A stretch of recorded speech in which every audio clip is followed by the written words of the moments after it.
کتنی دیر کرنا ہے؟ نہیں میرے خیال میں ہاں کتنا؟ ہاں آدھا پون ایک، اس سے کم اور اس سے زیادہ وہ بھی بہتر ہے۔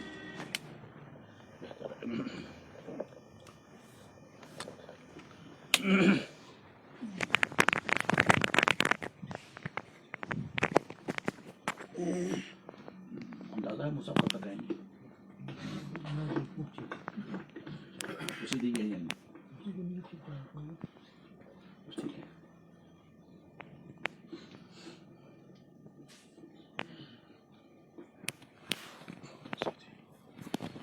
اب ذہن میں رکھیں میں 1 گھنٹہ کروں گا تقریباً۔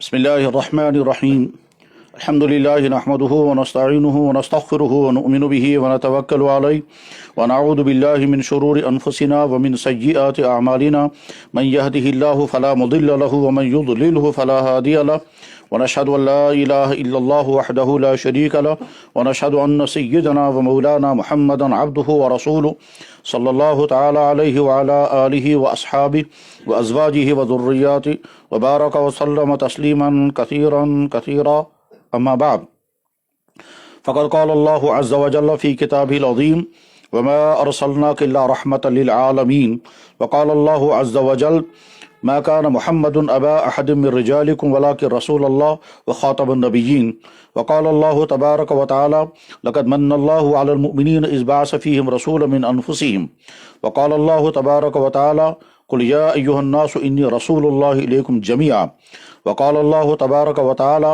ألم نشرح لك صدرك، وقال الله تبارك وتعالى وعلمك ما لم تكن تعلم، وقال الله تبارك وتعالى لقد جاءكم رسول من أنفسكم عزيز عليه ما عنتم حريص عليكم بالمؤمنين رؤوف رحيم، وقال الله تبارك وتعالى وإنك لعلى خلق عظيم، وقال الله تبارك وتعالى لعمرك إنهم لفي سكرتهم يعمهون، صدق الله مولانا العظيم وصدق رسوله النبي الكريم، ونحن على ذلك لمن الشاهدين والشاكرين، والحمد لله رب العالمين۔ سلام علی خیر الانام وسیدی حبیب الہ العالمین محمد بشیر نذیر ہاشمی مکرم عطوف رؤوف من یسمى باحمدی، منزہ عن شریک فی محاسنی فجوہر الحسن فیہ غیر منقسم، هو الحبیب الذی ترجى شفاعته لكل حول من الاحوال مقتحم، فیا رب صل وسلم دائما ابدا علی حبیبک خیر الخلق کلہم۔ اللہ کے فضل اور احسان سے، اللہ کی عنایت اور توفیق سے سیرت طیبہ پر 40 روز کا یہ بہت شاندار سلسلہ درس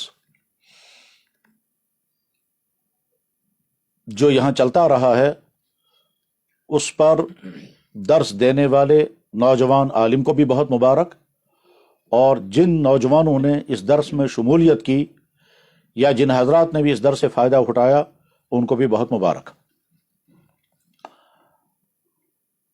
40 روزہ سیرت طیبہ کے یہ محاضرات اس ترتیب سے بیان ہوئے ہیں کہ جناب رسول اکرم صلی اللہ علیہ وسلم کی سیرت کا ایک بہت جامع اور پورا نقشہ سننے والوں کے سامنے یقیناً آ گیا ہوگا، اور ان 40 روزوں کے درس کے ساتھ ساتھ اگر سننے والوں نے سیرت کی کتابوں کا مطالعہ بھی کیا ہوگا تو اس کے نتیجے میں سیرت طیبہ ابتدا سے لے کر انتہا اخیر تک پورے جامع شکل میں ان کے ذہنوں میں آ گئی ہوگی، اور اس درس کے نتیجے میں اگر سننے والے آگے سیرت کا مطالعہ کریں گے تو چونکہ بیس بن چکی ہے، اس لیے سیرت کے مطالعے سے بہت سارے فائدے آگے ہوں گے۔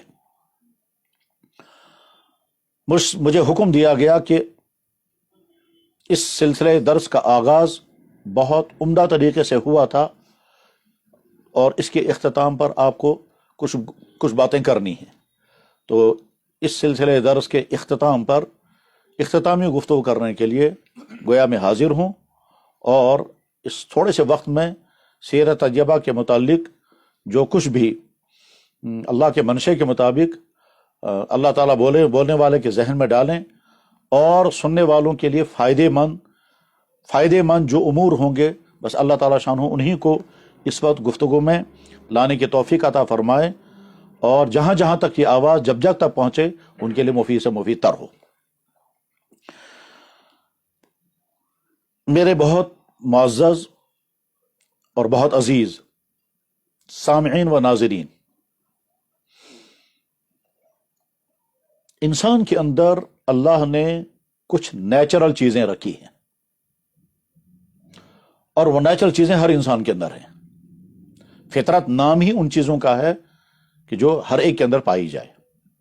مثلا انسان فطری طور پر کھانے کا محتاج ہے، فطری طور پر سونے کا محتاج ہے، فطری طور پر صفائی پسند کرتا ہے، گندگی سے تنگ آتا ہے، فطری طور پر مرد کا میلان جن سے مخالف کی طرف اور جن سے مخالف کا میلان مرد کی طرف، یہ فطری تقاضا ہے۔ انسان فطری طور پر اپنے بدن کو چھپانا چاہتا ہے، انسان فطری طور پر چاہتا ہے کہ میں بیمار ہو جاؤں تو دوائی مجھے ملے اور صحت یاب ہو جاؤں، یہ فطری تقاضے ہیں، ان کا تعلق انسان کے نیچر کے ساتھ ہے۔ جیسے یہ چند چیزیں فطری تقاضے ہیں، اسی طرح سے انسان کے اندر اللہ نے ایک فطری جذبہ رکھا ہے، اس کو کہتے ہیں آئیڈیل پرست ہونا، فالو کرنا۔ انسان کتنا ہی ذہین ہو، کتنا ہی اونچا پہنچ جائے، لیکن بہت ساری جگہوں پر وہ دوسرے کو فالو کرے گا، چاہے گا کہ جیسے وہ کر رہا ہے میں بھی ویسے کروں گا۔ فیشن اسی کا نام ہے۔ فیشن میں کیا ہوتا ہے، ایک انسان جو ہے وہ دیکھتا ہے دنیا میں کیا ہو رہا ہے، میں بھی وہی کروں گا۔ لوگ کپڑے کیسے پہنتے ہیں، جیسے سماج میں دیکھیں گے کپڑے پہنے جا رہے ہیں۔ مکان کیسے بناتے ہیں، جیسے آج کل کے مکان بن رہے ہوں گے، ہر انسان اپنی مالی وسعت کے مطابق چاہے گا میں بھی ایسا ہی مکان بناؤں گا۔ بیمار ہو جائیں گے، علاج لوگ کیسے کرتے ہیں، جس زمانے میں جس طرح سے علاج کرتے ہوں گے ہر آدمی اسی طرح سے کرنے لگے گا۔ تو گویا انسان کے اندر اللہ نے یہ مزاج رکھا ہے کہ وہ کسی آئیڈیل کو ڈھونڈتا ہے، وہ دیکھتا ہے کہ جو مسئلہ میرے سامنے، اس مسئلے کے لیے باقی لوگ کیا کرتے ہیں، میں بھی اسی طرح سے کروں گا۔ ایسا ہو سکتا ہے کہ ایک انسان کسی ایک شعبے میں بہت جینیس ہو اور اس میں وہ کسی آئیڈیل کو نہ مانے، لیکن دوسرے شعبے میں وہ کسی اور کو ماننے پر مجبور ہوگا۔ مثلا اگر کوئی بہت بڑا سائنٹسٹ ہے اور وہ سائنس میں کسی کو ماننے کے لیے تیار نہیں ہے، لیکن دوسرے 10 شعبوں میں دوسرے کو مانے گا۔ بیمار ہو جائے گا تو ڈاکٹر کی مانے گا، مکان بنانا ہوگا تو انجینئر اور آرکیٹیکٹ کی مانے گا، کپڑے پہنے گا تو جیسے سماج میں رواج ہوگا ویسے ہی پہنے گا۔ دوسرے زندگی کے 10 شعبوں میں وہ دوسرے کے پیچھے چلے گا۔ اگر ایک بہت بڑا شخص ہے یعنی محدث، اور وہ محدث اس درجے کا ہے کہ وہ دوسری کی تحقیقات کا محتاج نہیں رہا، مثلا امام بخاری، مثلا ابو زرع رازی، یا مثلا شعبہ وغیرہ، تو ایک شعبے میں تو جینیس ہے مگر دوسرے تمام شعبوں میں وہ دوسرے کے پیچھے چلنے والا ہوگا، یہاں تک کہ فقہ میں کسی کا مقلد ہوگا، ادب میں ادیب کا مقلد ہوگا، تفسیر میں مفسرین کی بات مانے گا۔ یہ تو ہے علمی دنیا میں، اور عملی دنیا میں بھی کسی سے پیچھے۔ تو انسان کے مزاج میں اللہ نے آئیڈیل کے پیچھے چلنے کی صفت رکھی ہے، اور ہر انسان چاہتا ہے بس آئیڈیل ملے۔ ہر جگہ جب کوئی نیا معاملہ سامنے آتا ہے تو انسان فوراً سوچنے لگتا ہے اس طرح کا معاملہ جب آئے گا تو کیا کرنا ہوتا ہے، کیا کرنا ہوتا ہے، یعنی آئیڈیل ڈھونڈ رہا ہے۔ یہ چیز چونکہ اللہ نے انسانوں کے اندر رکھی ہے، اس لیے اللہ ہی نے انسانوں کے لیے کسی انسان کو آئیڈیل بنا کر کے بھیجا ہے، اور وہ آئیڈیل جو ہے وہ نبی ہوتا ہے۔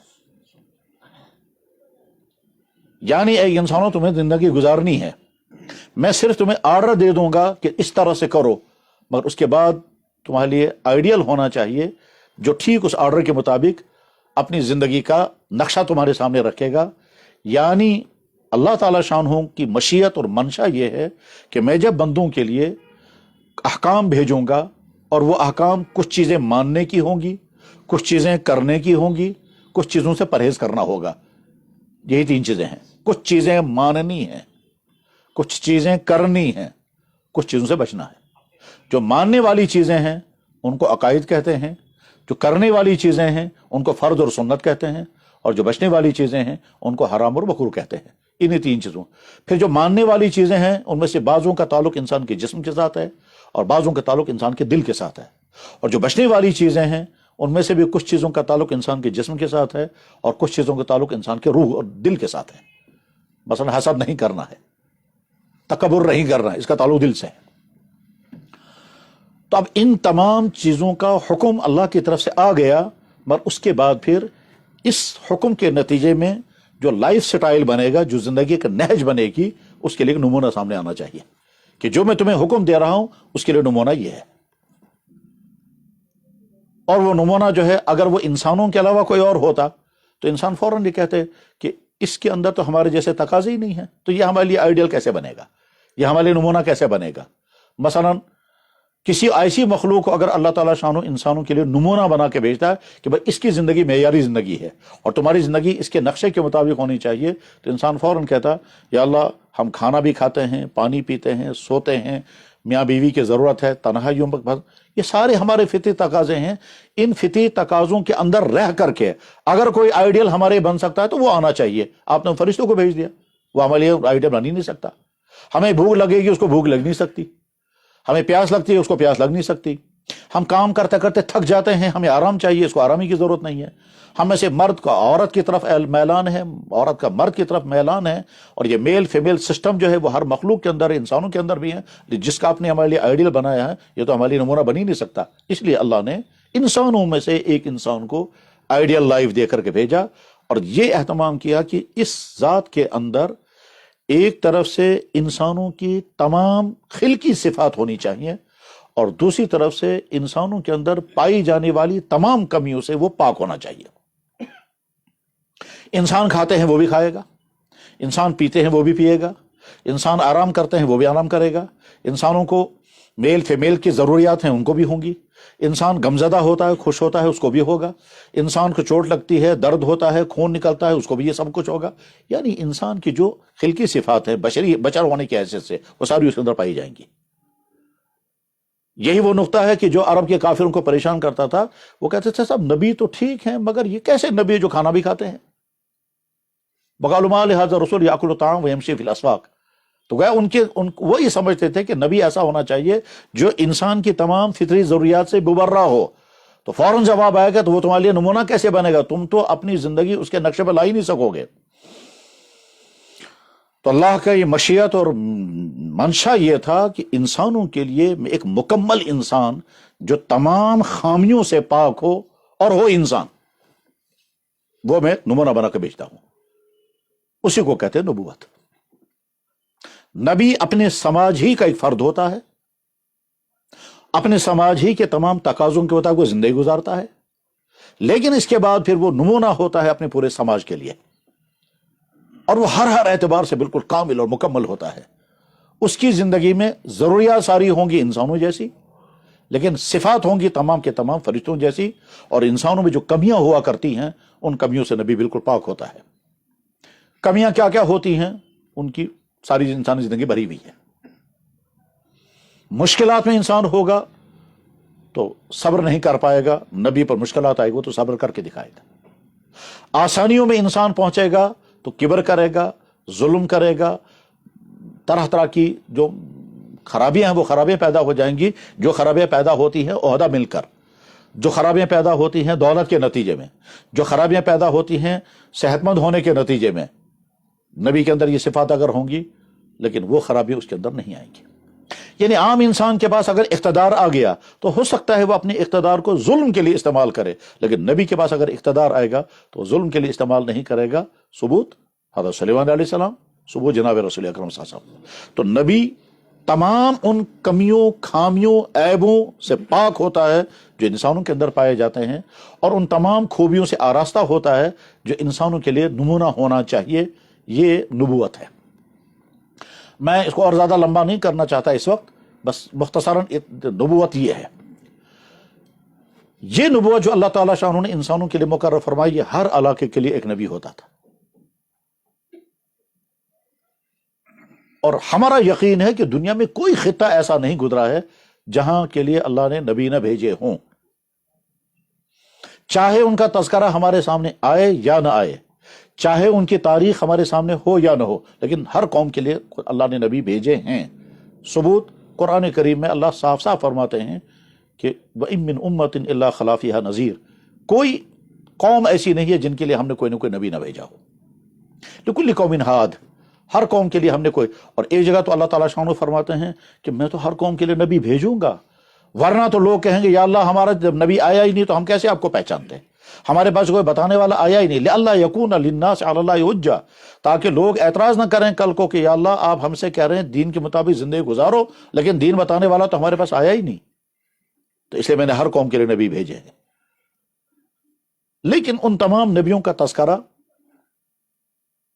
انسانوں کے سامنے نہیں ہے، اس کو بھی قرآن نے کہا کچھ نبیوں کا ہم نے تذکرہ کیا اور کچھ نبیوں کا تذکرہ ہم نے نہیں کیا، منہم من قصصنا علیک ومنہم من لم نقصص علیک، بعض نبیوں کے حالات ہم نے سنا دیے اور بعض نبیوں کے حالات ہم نے نہیں سنائے۔ کیوں نہیں سنائے؟ اس لیے کہ ان نبیوں کی زندگی میں سیم ایسی تھی جیسی یہ ہے، اس میں جو مین میسیج دینا ہے، جو بنیادی پیغام دینا ہے، وہ ان نبیوں کی زندگی میں آ گیا، جو ہم آپ تک پہنچانا چاہتے ہیں۔ باقی نبیوں کی زندگی میں بھی یہی باتیں ہیں، تو لہٰذا بطور مثال کے چند نبیوں کے حالات ہم نے آپ کو سنا دیے، بقیہ کے بارے میں سمجھیں ان کے بھی حالات ایسے ہی ہوں گے، ان کو بھی نبوت ملی ہوگی، ان پر وحی نازل ہوتی ہوگی، وہ دین پیش کرتے ہوں گے، کچھ لوگ فالو کرتے ہوں گے، کچھ لوگ مخالفت کرتے ہوں گے، پھر ٹکراؤ ہوتا ہوگا، پھر ان کے قوموں کو یا تو سزا لگی یا نہیں لگی، بس یہی ہے۔ دنیا کے ہر علم میں یہ طریقہ چلتا ہے کہ جب ہم کوئی تھیوری بتاتے ہیں، جب کوئی اصول سمجھاتے ہیں تو اس کے لیے ایک دو مثالیں بھی دیتے ہیں، دنیا کی ساری مثالیں بیان نہیں کی جاتی۔ ظاہر ہے اگر قرآن کریم میں دنیا کی ہر قوم کی ہسٹری بیان کی جاتی تو پھر یہ قرآن تو انسانوں کے لیے بوجھ بن جاتا، اتنی بڑی کتاب وجود میں آتی کہ جس کو انسان پڑھ بھی نہیں پاتے اور سمجھ بھی نہیں پاتے۔ اس لیے قرآن میں کچھ نبیوں کا تذکرہ کیا گیا اور فرمایا گیا کہ منہم من قصصنا علیک ومنہم من لم نقصص علیک، جن نبیوں کا تذکرہ کیا گیا ان نبیوں کی نبوت میں چند نمایاں چیزیں رہی ہیں، اور وہ نمایاں چیزیں کیا ہیں؟ ہر نبی کسی ایک قوم کے لیے، ہر نبی کسی ایک علاقے کے لیے، ہر نبی کی نبوت اور نبوت کے ذریعے سے آنے والا دین اسی زمانے تک کے لیے، اس سے آگے نہیں۔ یہ ہر نبی کے ساتھ اللہ کا نظام رہا ہے۔ اب ضرورت یہ تھی کہ ایک ایسا نبی آئے جس نبی کے اندر تمام نبیوں کی خوبیاں موجود ہوں، جس نبی کے ذریعے آنے والا دین قیامت تک کے لیے محفوظ ہو، جس نبی کے دین میں زندگی کے ہر شعبے کے لیے گائیڈنس رہنمائی موجود ہو، اور جو نبی تاریخ کی روشنی میں آئے اس کی کوئی چیز چھپی بھی نہ ہو۔ جب وہ مرحلہ آیا تو اب اللہ کے نبی علیہ الصلوۃ والسلام یعنی جناب رسول اکرم صلی اللہ علیہ وسلم کی بعثت کا فیصلہ ہوا۔ اس سے پہلے تمام نبوتیں علاقائی، محمد رسول اللہ کی نبوت عالمگیر، اس سے پہلے ہر نبی کا دین کچھ اعمال تک محدود، محمد رسول اللہ کا دین پوری زندگی کو ہوئی۔ اس سے پہلے کہ انبیاء علیہ الصلوۃ والسلام کی زندگیوں میں انسانی زندگی کا ہر پہلو نہیں پایا جاتا، صرف محمد رسول اللہ کی ذات اقدس ایسی ہے کہ آپ کی زندگی میں ہر پہلو پایا جائے گا۔ کیا معنی اس کے؟ معنی اس کے یہ ہیں کہ پچھلے نبیوں میں عیسیٰ علیہ الصلوۃ والسلام اللہ کے نبی تھے، ہمارا ایمان ہے، مگر انہیں نہ نکاح کیا، نہ اولاد پالی، نہ حکومت کی، نہ عہدہ لیا۔ تو اس کا مطلب یہ ہے کہ عیسیٰ علیہ السلام اگر آئیڈیل بن سکتے ہیں تو بہت سارے انسانوں کے لیے بنیں گے، لیکن شوہر کے لیے نہیں بن سکتے کیونکہ وہ شوہر بنے ہی نہیں، باپ کے لیے نہیں بن سکتے کیونکہ وہ باپ بنے ہی نہیں، داماد کی حیثیت سے وہ آئیڈیل نہیں بن سکتے کیونکہ وہ کسی کے داماد بنے ہی نہیں، حکمراں کے لیے وہ آئیڈیل نہیں بن سکتے کیونکہ وہ حکمراں بنے ہی نہیں، افسروں کے لیے وہ نمونہ نہیں بن سکتے کیوں ان کو افسری نہیں کی۔ اور اس کے مقابلے میں حضرت سلیمان علیہ الصلوۃ والسلام کی نبوت کے ساتھ حکومت، اور پورے عالم کے اندر ان کی حکومت تھی۔ اب پورے عالم کے اندر حکومت تھی تو وہ عام انسان کے لیے کیسے حکم نمونہ بنیں گے؟ وہ تو حکمراں ہیں پورے عالم کے، تو بعد میں تو کوئی انسان بنا بھی نہیں پوری دنیا کے لیے حکمراں، تو وہ کیسے نمونہ بنیں گے؟ اور اس کے مقابلے میں صرف محمد رسول اللہ کی ذات ایسی ہے جن کی زندگی میں ہر پہلو پایا گیا۔ غربتوں کی بھی انتہا، حکومت کا اقتدار، ظلم کا سامنا، دشمنیوں کا سامنا، اور محبتوں کے ایسے پھول حضور پر برسائے گئے، ایسی محبتیں کسی کو دنیا میں نہیں ملی۔ جیسی محبتیں محمد رسول اللہ کو ملی ایسی کسی کو نہیں، جیسی دشمنیوں کا سامنا آپ کو کرنا پڑا اور وہ کسی کو نہیں، جیسی خوبیاں اور کمالات آپ کے اندر تھے اور کسی کے اندر نہیں۔ اس لیے گویا محمد صلی اللہ علیہ وسلم کو اللہ نے پورے عالم کے لیے نبی بنا کر بھیجا۔ اب جب پورے عالم کے لیے نبی بنا کر کے بھیجا تو بحیثیت مسلمان کے ہم سب کی ذمہ داری ہے، ایک۔ نمبر دو، دنیا کے ہر قوم کے تمام پڑھے لکھے لوگوں کی ڈیوٹی، ذمہ داری ہے کہ وہ یہ سمجھیں کہ محمد رسول اللہ کی ذات اقدس ہے کیا۔ اور یہ بات جب عرض کی جا رہی ہے تو اس لیے عرض کی جا رہی ہے کہ آج کے زمانے میں بڑی پلاننگ کے ساتھ حضور اکرم صلی اللہ علیہ وسلم کی ذات اقدس کے متعلق منفی ذہن پیدا کرنے کے لیے مجرمانہ حرکتیں ہوتی ہیں۔ وہ مجرمانہ حرکتیں علمی دنیا میں ہیں۔ یعنی ایک طرف سے ایک انسان بہت شاندار قسم کا مصنف ہے اور وہ ہر چپٹر پر جب لکھتا ہے تو بہت عالیشان تحقیقات کے ساتھ لکھتا ہے اور غیر جانبدار ہو کر کے اپنا تبصرہ کرتا ہے، لیکن جب حضور کی سیرت لکھنے پر آتا ہے تو اس کی غیر جانبداری ختم ہوتی ہے، اچانک اس کے اندر تعصب پیدا ہوتا ہے، اچانک اس کے اندر ہٹ درمی پیدا ہوتی ہے، بلکہ فراڈ کرتے ہیں۔ چنانچہ دنیا کے بڑے بڑے سکالر جنہوں نے بہت اونچی اونچی یونیورسٹیوں میں رہ کر اونچی اونچی کتابیں لکھی ہیں، ان کی تحقیقات کے اندر بڑے بڑے فراڈ پائے گئے، کنفیوژن پیدا کرنے کی کوشش۔ تو گویا محمد رسول اللہ صلی اللہ علیہ وسلم کی حیات مبارکہ کو اس وقت بیان کرنا متعدد اعتبار سے ضروری ہے۔ نمبر ایک کہ آپ کی زندگی اور دوسری تمام زندگیوں میں نبیوں کی زندگی میں فرق کیا ہے۔ نمبر دو، آپ ہی دنیا کے تمام انسانوں کے لیے آئیڈیل کیوں ہیں۔ نمبر تین، آج کے زمانے میں اور پچھلے زمانوں میں آپ کی ذات اقدس کے خلاف جو اعتراضات اٹھائے گئے ہیں، ان اعتراضات کی حقیقت کیا ہے اور ان اعتراضات کے نتیجے میں ہمارے نبی کی حیثیت کیا خدا نخواستہ مجروح ہو سکتی ہے، اس اعتبار سے۔ اور اس کے ایک قدم پھر اور آگے کہ جب ہم سیرت کو بیان کریں گے، جب سیرت ہم پڑھیں گے تو سیرت کو پڑھتے اور بیان کرتے ہوئے ہمیں کچھ پہلو اور ذہن میں رکھنے ہیں، اور وہ یہ ہے کہ دنیا کے کسی بھی انسان اور نہ کسی نبی کی پوری زندگی ریکارڈ میں ہے، صرف محمد رسول اللہ کی زندگی ریکارڈ میں ہے۔ دنیا میں کسی بھی انسان کی کہی ہوئی باتیں، کسی بھی انسان کے کیے ہوئے کام اس طرح سے محفوظ نہیں ہے جس طرح سے محمد رسول اللہ صلی اللہ علیہ وسلم کے ایک ایک عمل کو ریکارڈ کیا گیا، اور یہ حضور کی خصوصیت ہے، آج کے زمانے میں بھی نہیں ہو سکتا۔ یہ سیدھی بات ہے۔ مثلا ایک انسان کی پرائیویٹ زندگی ہے، اس پرائیویٹ زندگی میں انسان کیا کر رہا ہوگا یہ کون بتائے گا، ٹھیک؟ لیکن جناب رسول اللہ صلی اللہ علیہ وسلم کی پرائیویٹ زندگی کے اندر کے واقعات بھی حدیث کتابوں میں موجود ہیں۔ سیرت کے بڑے مصنف نے لکھا ہے کہ مسلمان وہ قوم ہیں کہ جنہوں نے اپنے نبی کے نالین مبارک پر 50 کتابیں لکھی ہیں، صرف نالین مبارک پر۔ جس کتاب میں یہ واقعہ لکھا ہے وہ یہاں آپ کی لائبریری میں موجود ہے، یہ بات جس نے لکھی ہے، جس نے کہی ہے، یہاں لائبریری میں موجود ہے کتاب۔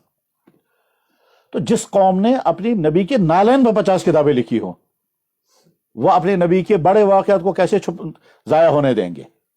یقیناً آدم علیہ السلام سے لے کر کے عیسیٰ علیہ السلام تک تمام آسمانی مذاہب اور اس کے علاوہ جو زمینی مذہب دنیا میں پائے جاتے ہیں، چاہے وہ ہندوازم ہو، چاہے بدھزم ہو، چاہے وہ کنفیوشیزم ہو یا تاؤزم ہو یا زرتشتزم ہو، جتنے بھی مذاہب دنیا میں ہیں، ان مذاہب کی جو بڑی شخصیات ہیں، کسی بھی شخصیت کی زندگی اس طرح سے ریکارڈ میں نہیں ہے جس طرح سے محمد رسول اللہ کی زندگی ریکارڈ میں۔ کسی بھی شخصیت کے بارے میں دعویٰ نہیں کیا جا سکتا کہ انہوں نے جو کچھ بولا ہوگا وہ ہمارے سامنے موجود ہے، چاہے ان کی ورڈنگ کے ساتھ یا صرف میننگ کے ساتھ، الفاظ کے ساتھ نہیں۔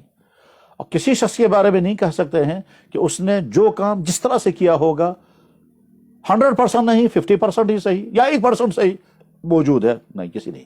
یعنی عام لفظوں میں اگر ہم سمجھانا چاہیں تو یوں کہہ سکتے ہیں کہ دنیا میں کسی بھی نبی نے چھوٹے سے چھوٹا کام اگر کیا ہوگا، کس طرح کیا ہوگا، کہیں ریکارڈ نہیں ہے۔ مثلا کھانا کھایا ہے، پانی پیا ہے، ظاہر پیا ہوگا، کس طرح پانی پیتے تھے کچھ پتہ نہیں، پانی پینے کا انداز ان کا کیا تھا، پانی پینے سے پہلے کیا پڑھتے تھے، پانی پینے کے بعد کیا پڑھتے تھے، کھڑے ہو کر پیتے تھے، بیٹھ کر پیتے تھے، پانی کے متعلق تصور کیا تھا، پانی کے بارے میں بولا انہوں نے کیا ہے، کہیں نہیں۔ لیکن اس کے مقابلے میں محمد رسول اللہ صلی اللہ علیہ وسلم کہ صرف پانی پینے پر اگر ہم ریسرچ کرنے لگیں گے تو 50 حدیثیں مل جائیں گی، صرف پانی پینے کا عمل۔ ایسی زندگی تمام معاملہ. تو دنیا میں کسی بھی نبی کی زندگی ریکارڈ میں نہیں ہے، صرف محمد رسول اللہ صلی اللہ علیہ وسلم کے. اور وہ ہم کو سمجھ میں آ جائے گا جب ہم حدیث کی کتاب پڑھتے ہیں شمائل. تو شمائل کے معنی ہوتے ہیں حضور کی ذاتی حالات. ان ذاتی حالات میں یہاں تک بھی بحث ہوتی ہے کہ حضور کی داڑھی مبارک کے کتنے بال سفید ہو گئے تھے، آپ کے جسم پر بال کہاں کہاں تھے اور کتنی مقدار میں تھے، آپ کے پاؤں کے نیچے کا گیپ کتنا تھا جو زمین کے ساتھ ٹچ کرتا تھا. اتنی چیزوں پر بھی بحث ہوتی ہے. اگر آپ کا پیالہ ٹوٹا ہے تو وہ خراش کتنی لگی تھی، اس کو ناپا بھی گیا. غرض یہ کہ ایک ایک چیز کے بارے میں ریسرچ ہے دنیا کو، یہ صرف محمد رسول اللہ کی ذات ہے. تو ریکارڈ کے اعتبار سے صرف آپ کی ذات ایسی ہے جن کی کوئی چیز چھپی ہوئی نہیں، اور تاریخ کے اعتبار سے صرف آپ کی ذات ایسی ہے کہ پیدائش سے لے کر کے آپ کی دنیا سے چلے جانے تک سب کچھ سیرت، سب کچھ احادیث اور تاریخ میں موجود ہے، باقی کسی کا نہیں.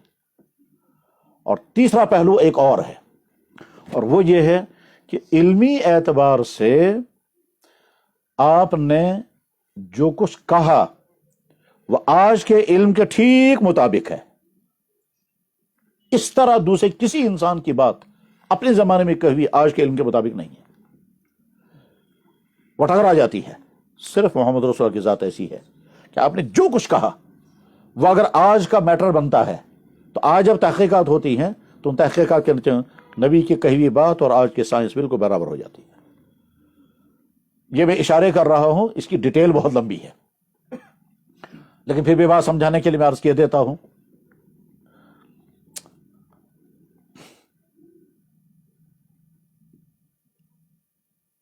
ابھی کچھ دنوں پہلے 2-3 مہینے پہلے میں نے ایک کتاب لی. اس کتاب میں یہ لکھا گیا ہے کہ پچھلے 5-10 سالوں میں کون کون لوگ مسلمان ہوئے اور کیوں ہوئے، ان میں سے کچھ لوگوں کے حالات. تو اس میں وہ ایک واقعہ لکھتا ہے کہ ایک شخص سے پوچھا گیا، یہ انگریز ہے، ایک شخص سے پوچھا گیا کہ آپ مسلمان کیوں بنے؟ تو اس نے جواب میں کہا ہینڈ واشنگ کی وجہ سے. سننے والے کو تعجب ہوا کہ ہینڈ واشنگ کی وجہ سے مسلمان بننے کا کیا معنی ہے. اس نے کہا دراصل جب کووڈ کی بیماری آ گئی اور ڈاکٹروں کی طرف سے کہا جانے لگا کہ ہینڈ واشنگ کرو، ڈسٹنسنگ کرو، اور باقی کیا کیا ہدایتیں آئیں، تو میں جہاں رہتا تھا یورپین ملک میں، وہاں کوئی مسلمان بھی تھے. تو میں اس سے بار بار کہتا تھا کہ تم ہینڈ واشنگ نہیں کرتے ہو، تمہاری وجہ سے کمرے میں کووڈ آ جائے گا. تو وہ مسلمان مجھ سے یہ کہتا تھا کہ ہم تو ہینڈ واشنگ پہلے سے کرتے ہیں. یہ کہتا ہے میں نے ان سے پوچھا کہاں کرتے ہو تم؟ اس نے کہا ہم 5 وقت کی نماز پڑھتے ہیں، تو 5 وقت میں پہلے ہاتھ منہ کو دھوتے ہیں. ہم جب کھانا کھاتے ہیں تو اس سے پہلے ہاتھوں کو دھوتے ہیں. ہم جب واش روم جائیں گے، جتنی مرتبہ جائیں گے تو صفائی بھی کریں گے اور ہاتھوں کو بھی دھوئیں گے. اور اس کے علاوہ بھی کبھی کبھی تو 10-15 مرتبہ تو ہم کرتے ہی کرتے ہیں ہینڈ واشنگ. اب کووڈ کے لیے جو SOPs آئی ہیں ان کی بنیاد پر ہم نئے سے ہینڈ واشنگ کرنے کی ضرورت نہیں سمجھتے. یہ کہتا ہے میں نے اس سے پوچھا کہ ہینڈ واشنگ آپ کو کون کراتا ہے یا کس نے آپ سے یہ کہا کرنے کو؟ تو انہوں نے کہا ہمارے نبی نے. اس نے کہا یہ نبی آپ کے کہاں ہیں؟ میں بھی ان سے ملنا چاہتا ہوں. اس نے جواب میں کہا کہ نبی تو آج نہیں ہے، وہ تو بہت پہلے تھے، تو آپ مان لیں تقریباً 1500 سال پہلے. کہنے لگا ٹھیک ہے، تو ان کے بارے میں اگر میں پڑھنا چاہوں تو کیا؟ تو بہرحال اس کو سیرت کی کتاب ملی، اور یہ سیرت کی کتاب بھی انگریزی میں ہے، اور لکھنے والا پہلے نان مسلم تھا. جب وہ مسلمان بنا تو اس نے سیرت کی کتاب لکھی. آپ حضرات میں سے جو انگریزی پاتے ہوں گے وہ یاد رکھیں گے، کتاب کا نام ہے پرافٹ آف ڈیزرٹ، لکھنے والے کا نام ہے KL گابا. تو گابا صاحب کی پرافٹ آف ڈیزرٹ کتاب اس انگریز کو ملی، اس نے کتاب پڑھی اور اس کے بعد پھر اس نے اسلام قبول کیا. اس کو اسلام کی طرف آنے میں کون سی چیز مائل کر رہی ہے؟ کہا جو آج کا میڈیکل سائنس ہمیں کہہ رہا ہے کووڈ سے بچنے کے لیے، یہ تو ہم نبی نے 1400 سال پہلے کہا ہے. انہوں نے یہ نہیں کہا کووڈ سے بچو گے، انہوں نے یہ سارے اعمال ہمیں کرا ہے جس اعمال کے کرنے کا فائدہ آج یہ ہو رہا ہے. یہ تو چھوٹی والی مثال ہے، لیکن اس سے بڑی والی مثال اگر ہم جس کو سمجھنے کے لیے تھوڑا سا ذہن تازہ رکھنا ہوگا، وہ یہ کہ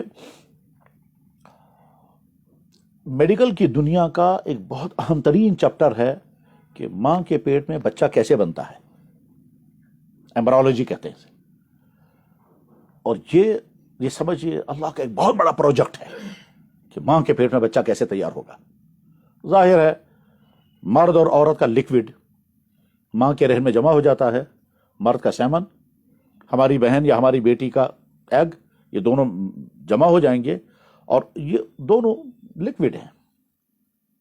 اس کے بعد کیا پروسیس ہے جس کے نتیجے میں 9 مہینے کے بعد یہ انسان دنیا میں آتا ہے، اور یہ ایسا انسان دنیا میں آتا ہے جیسا انسان دنیا میں اور کوئی نہیں. دنیا میں اور کوئی ایسا انسان نہیں کا مطلب کیا ہے؟ کہ مطلب یہ ہے کہ یہ سیم دوسرے انسانوں کی طرح آیا، مگر اس کے باوجود اس کی ہر چیز ڈیفرنٹ ہے، اس کی ہر چیز الگ ہے. ہم سمجھانے کے لیے کہہ سکتے ہیں کہ اگر ہم انگوٹھا کریں گے تو کیا ایک انسان کا انگوٹھا دوسرے انسان سے ملتا ہے؟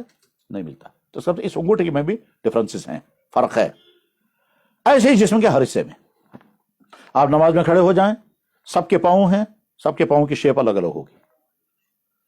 اب اتحیات میں بیٹھیں گے، سب کے ہاتھ ہوں گے، سب کے ہاتھوں کی شیپ الگ ہوگی، ناخنوں کی شیپ الگ ہوگی. لوگ واپس جا رہے ہوں نماز پڑھ کر کے، سب کی گردنیں دیکھیں، سب کی گردن کی شیپ الگ ہوگی. سب کے چہروں پر نظر ڈالیں، ہر ایک کی ناک کی شیپ الگ الگ ہوگی. یہاں تک کہ آج تو آواز کو بھی ہم سمجھ لیتے ہیں. آپ کو بہت دفعہ آپ کوئی آدمی فون کرے گا، اس کا نمبر آپ کے پاس سیو نہیں ہے، لیکن بار بار وہ آپ کو فون کرتا ہے تو آپ آواز سے پہچان جاتے ہیں آپ فلانے ہیں. تو اس کا تو آواز میں بھی فرق. یہ اس ڈفرینسز کے ساتھ دنیا میں انسان آ رہا ہے. تو یہ ماں کے پیٹ میں 9 مہینے کے اندر کیسے بنتا ہے، اور اس 9 مہینے میں بننے میں بھی کبھی یہ لڑکا بنتا ہے، کبھی لڑکی بنتی ہے. یہ ہے وہ چیپٹر. جناب رسول اللہ صلی اللہ علیہ وسلم کی خدمت میں اس زمانے کے یہودیوں کے سب سے بڑے عالم آئے اور انہوں نے پوچھا، انہوں نے 3 سوال کیے. بخاری شریف کتاب التفسیر کے شروع میں ہے یہ حدیث. انہوں نے پوچھا کہ پہلا سوال یہ ہے کہ جنت والے جب جنت میں جائیں گے تو سب سے پہلی کون سی نعمت ان کو پیش کی جائے گی، کھانے کی کون سی چیز دی جائے گی. نمبر 2 یہ کہ قیامت کی آخری نشانی کون سی ہے جس کے بعد قیامت فوراً آ جائے گی. اور تیسرا سوال اس نے یہ کیا تھا کہ ماں کے پیٹ میں ایک لڑکا بنتا ہے، ایک لڑکی، کبھی لڑکا کبھی لڑکی، یہ کیسے ہوتا ہے. یہ ہے وہ تیسرا سوال جس کا تعلق آج کے زمانے کے میڈیکل کے اس شعبے سے جس کو ہم کہتے ہیں ایمبرولوجی. ظاہر ہے ہمارے نبی نے تو نہیں پڑھی تھی ایمبرولوجی، نہ وہ یہ بتانے کے لیے آئے تھے کہ ماں کے پیٹ میں لڑکا کیوں بنے گا تو لڑکی کیوں بنے گی. ظاہر ہے ان کا منصب یہ نہیں تھا کہ گائے میل کیسے بنتی ہے اور فیمیل کیسے بنتی ہے. ان کا منصب یہ نہیں تھا کہ انڈے کے اندر جو بن رہا ہے یہ میل ہوگا کہ فیمیل ہوگا. ان کا منصب یہ نہیں تھا، نہیں اس کے لیے آئے تھے وہ سوال، مگر یہی تھا. اب اگر اس وقت اللہ کے نبی علیہ الصلوۃ والسلام جواب دیتے وہ جو آج کی ریسرچ کے خلاف، تو تمام دنیا کے لوگ کہتے ہیں نبی نے غلط جواب دیا. اور اگر اللہ کے نبی علیہ الصلوۃ والسلام وہ ٹرمیں استعمال کرتے جو آج بولی جا رہی ہے تو ان کو سمجھ میں نہیں آتا. ٹھیک ہے صاحب، وہ ٹرمیں کیا ہیں؟ تو جواب یہ ہے کہ آج جہاں سکولوں میں، کالجوں میں میڈیکل سائنس پڑھانے والوں میں خوب رائج ہے، اس کو کہتے ہیں کروموزوم کی تھیوری. یہ کروموزوم کیا چیز ہے کہ مرد کے لکوڈ کے آخری حصے کو لے کر کے دیکھیں کہ اس کے 2 پارٹ ہوتے ہیں اور عورت کے حصے کے بھی 2 پارٹ ہوتے ہیں. اس کو کہتے ہیں وائی اور ایکس، اور اس کو کہتے ہیں ایکس اور ایکس. تو جو آپس میں جب ملتے ہیں تو اگر وائی اور ایکس مل گیا تو لڑکا بنتا ہے، اور اگر ایکس اور ایکس مل گیا تو لڑکی بنتی ہے. یہ وائی اور ایکس اس لیے نام رکھا گیا کہ اس کی شیپ ایسی ہے.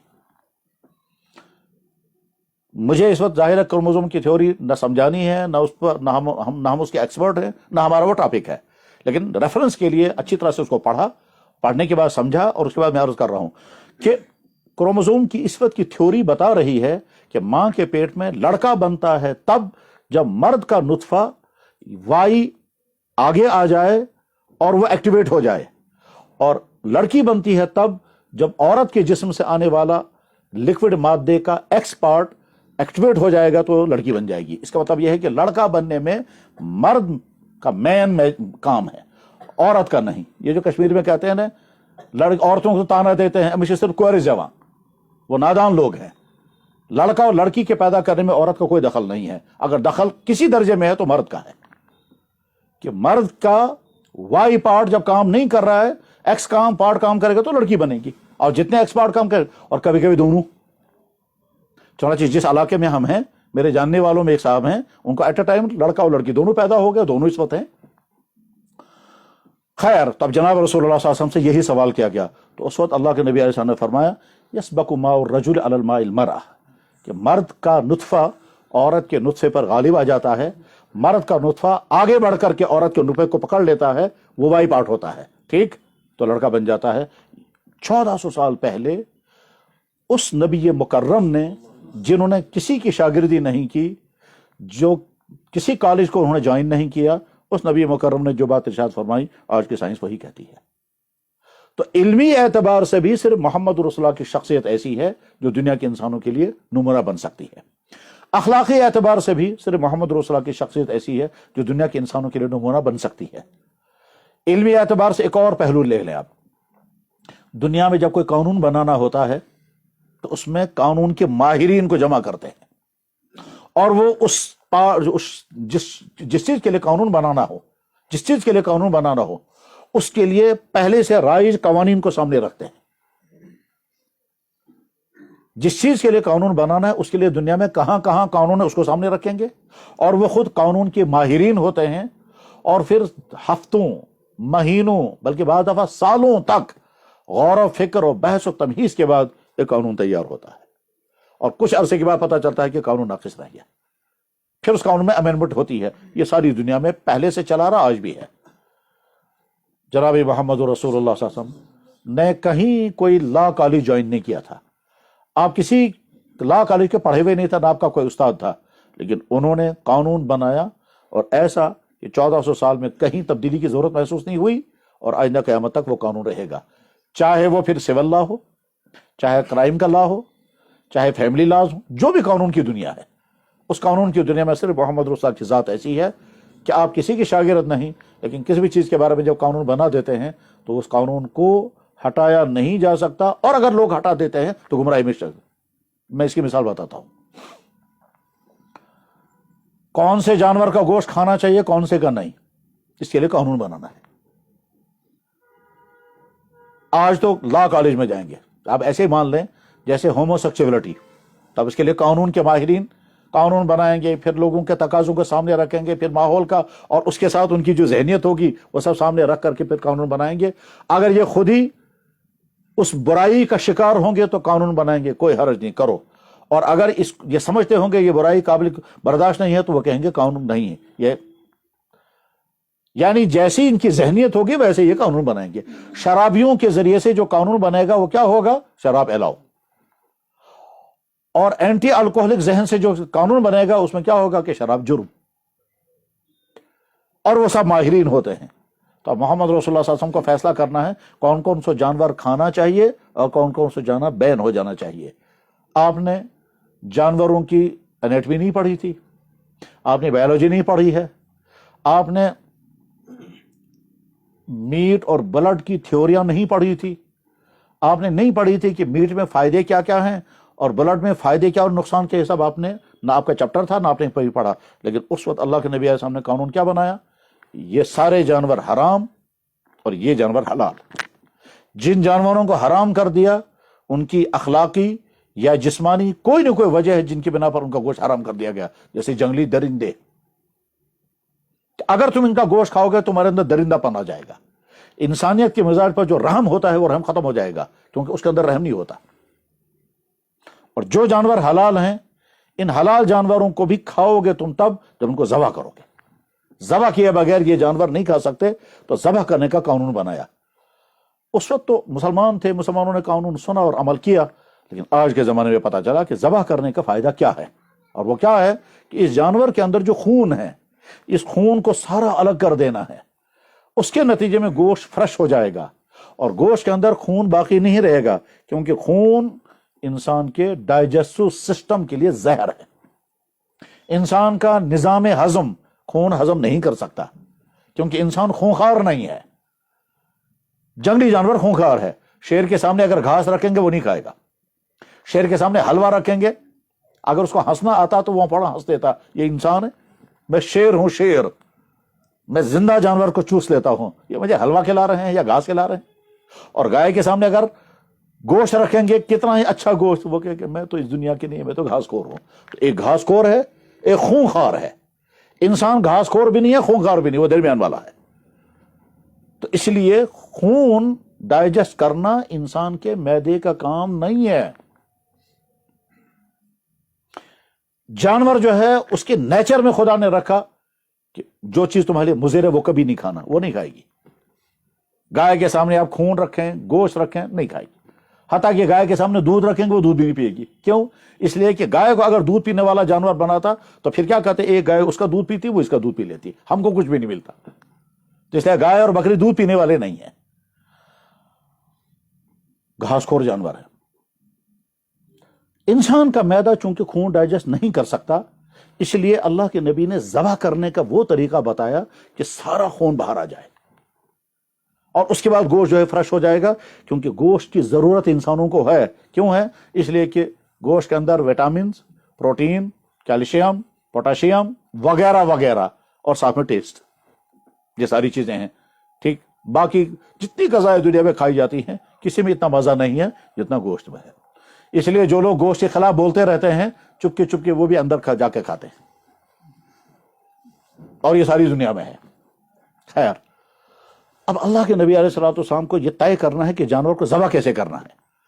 اگر آپ یہ فرماتے اس کے ٹانگ کاٹو تاکہ وہ مر جائے تو پھر کھاؤ، تو گوشت سارا، خون سارا باہر نہیں نکل سکتا تھا۔ اگر یہ فرماتے کہ ہاتھ کاٹو اس کا تو تب بھی سارا خون ہے، لیکن آپ نے فرمایا گلے سے کاٹو، اور گلے سے بھی اس طرح سے کاٹو کہ سپینل کارڈ کٹنا نہیں چاہیے۔ گلے سے اس طرح سے کاٹو، 4 رگیں کٹ جانی چاہیے، سپینل کارڈ نہیں کٹنا چاہیے، اور جانور زندہ ہونا چاہیے، اور جب وہ سارا خون باہر نکل آئے گا تو تمہارا گوشت فریش ہو جائے گا۔ یہ بات اللہ کے نبی نے 1500 سال اس وقت کہی تھی، آج کی سائنس یہی کہہ رہی ہے۔ کیا کہتی ہے سائنس؟ کہ صاحب دیکھیے، دنیا کی قوموں میں جانور کے ذبح کرنے کا کنسپشن یہ ہے کہ جانور کو مار دو تاکہ تمہارے ہاتھ میں آ جائے، تم کھاؤ، جس طرح سے ہو سکے مار دو۔ اللہ کے نبی نے کا جو کنسپشن ہے وہ یہ نہیں ہے کہ جانور کے اندر جو خون ہے وہ نکال دو، نکلنے کے بعد جب یہ جانور مرے گا اب تم کھاؤ، دونوں میں فرق ہے۔ حضور کا کنسپشن یہ ہے کہ اس کے اندر جو خون ہے یہ خون الگ ہو جانا چاہیے، اس کے بعد جانور مرنا چاہیے، اور یہ سارا خون تب نکلے گا جب جانور زندہ ہوگا اور تڑپے گا، اور جتنا زیادہ تڑپے گا اتنا زیادہ خون باہر آ جائے گا، یہاں تک کہ خون نکلنے کی وجہ سے اس کی موت ہونی چاہیے۔ اس کی موت سپینل کارڈ کے کٹنے کی وجہ سے نہیں ہونی چاہیے۔ ہو سکتا ہے آپ میں سے کچھ لوگ سمجھ پائیں گے یا نہیں سمجھ پائیں گے، سپینل کارڈ کا کنیکشن دماغ اور دل کے ساتھ ہوتا ہے، جب یہ کٹ جاتا ہے تو جانور فوراً مر جائے گا۔ اس لیے کہتے ہیں جانور کو ذبح کرتے کرتے گردن الگ نہیں ہونی چاہیے۔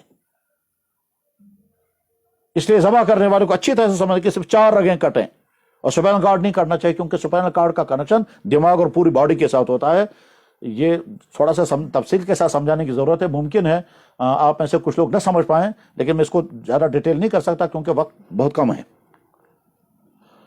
تو محمد صلی اللہ علیہ وسلم نے اس وقت فرمایا وہ چیز کہ جو آج کی سائنس ثابت کرتی ہے۔ میں اس کو اور کلیئر کر دیتا ہوں کہ جرمنی کے اندر سیمینار ہوا سلاٹنگ کے بارے میں، جانور کے ذبح کرنے کا سب سے اچھا طریقہ کون سا ہے، اس کو طے کرنا تھا۔ تو اس میں ہر مذہب کے لوگ آئے، ہر سوسائٹی کے لوگ آئے، انہوں نے بتایا کہ جانور کو کیسے ذبح کیا جا سکتا ہے، ہم لوگ کیسے کرتے ہیں۔ کسی نے کہا ہم گردن کاٹ دیتے ہیں، کسی نے کہا ہم ڈنڈوں سے مارتے ہیں، کسی نے کہا ہم بجلی کا شاک دیتے ہیں، جب مر جاتا ہے بعد میں کاٹ کر کھاتے ہیں، کسی نے کہا ہم زہر دے کر کے مار دیتے ہیں۔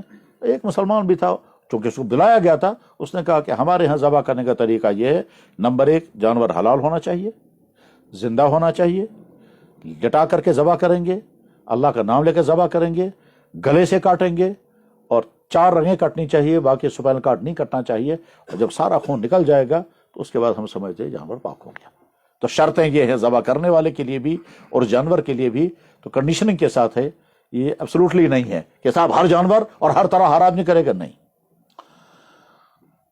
اس سیمینار میں ڈسکشن خوب ہوتا رہا، تو اس کے بعد جب فیصلہ ہوا تو اکثر لوگ سمجھتے تھے کہ یہ فیصلہ یہ ہوگا کہ اس جانور کو ذبح کرنے کا سب سے اچھا طریقہ یہ ہے کہ جانور کو بے ہوش کرو پھر کاٹو۔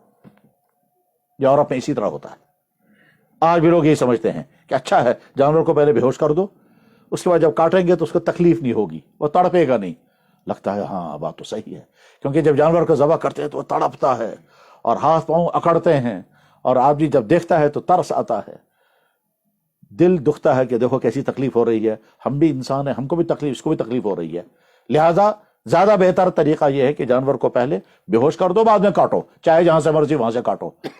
لگتا تھا یہی وہاں ڈیسیژن آئے گا، ٹھیک ہے، لیکن